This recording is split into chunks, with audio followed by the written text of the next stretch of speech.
ನಮಸ್ಕಾರ ಸ್ನೇಹಿತರೆ, ನಮ್ಮ ಚಾನಲ್ಗೆ ಸ್ವಾಗತ. ಪ್ರತಿದಿನ ಡ್ಯಾಮ್ ಅಪ್ಡೇಟ್ಸ್ಗಾಗಿ ದಯವಿಟ್ಟು ಸಬ್ಸ್ಕ್ರೈಬ್ ಮಾಡಿ ಮತ್ತು ಸಪೋರ್ಟ್ ಮಾಡಿ.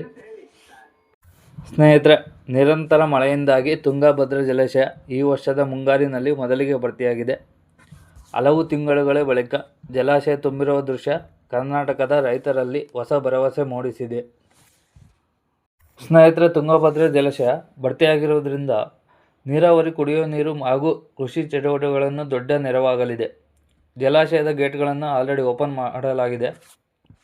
ಸ್ನೇಹಿತರೆ, ಇವತ್ತು ಡ್ಯಾಮ್ನ ನೀರಿನ ಮಟ್ಟ ಎಷ್ಟಿದೆ ಅಂತ ನೋಡೋಣ. 1588 ಅಡಿ ಇದೆ. ನೀರು ಎಷ್ಟು ಸಂಗ್ರಹವಾಗಿದೆ ಅಂದರೆ 9 TMC ಸಂಗ್ರಹವಾಗಿದೆ. ಸ್ನೇಹಿತರೆ, ಒಳ ಹರಿವು ಹೆಚ್ಚಾಗಿದ್ದು 4188 ಇದೆ. ನಿನ್ನೆ 1500 ಇತ್ತು, ಇವತ್ತು 4188 ಇದೆ. ನಿನ್ನೆ ಕಂಪೇರ್ ಮಾಡಿದರೆ ಇವತ್ತು ಒಳ ಹರಿವು ಜಾಸ್ತಿ ಆಗಿದೆ. ಹೊರ ಹರಿವು 140 ಕ್ಯೂಸೆಕ್ಸ್ ಇದೆ. ಸ್ನೇಹಿತರೆ, ಹೋದ ವರ್ಷ ಈ ದಿನಕ್ಕೆ 1625 ಅಡಿ ಇತ್ತು. ಈ ವರ್ಷ 1588 ಅಡಿ ಇದೆ.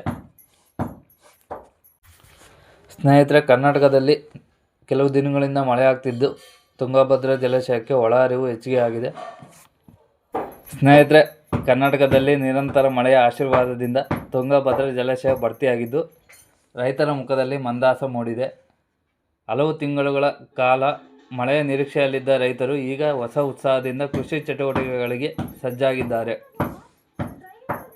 ಸ್ನೇಹಿತರೆ, ತುಂಗಭದ್ರಾ ಜಲಾಶಯ ಭರ್ತಿಯ ಬಗ್ಗೆ ನಿಮ್ಮ ಅಭಿಪ್ರಾಯವನ್ನು ಕಮೆಂಟ್ ಬಾಕ್ಸ್ನಲ್ಲಿ ತಿಳಿಸಿ. ಇಂಥ ಅಪ್ಡೇಟ್ಗಳಿಗಾಗಿ ನಮ್ಮ ಚಾನಲ್ನ ಸಬ್ಸ್ಕ್ರೈಬ್ ಮಾಡಿ.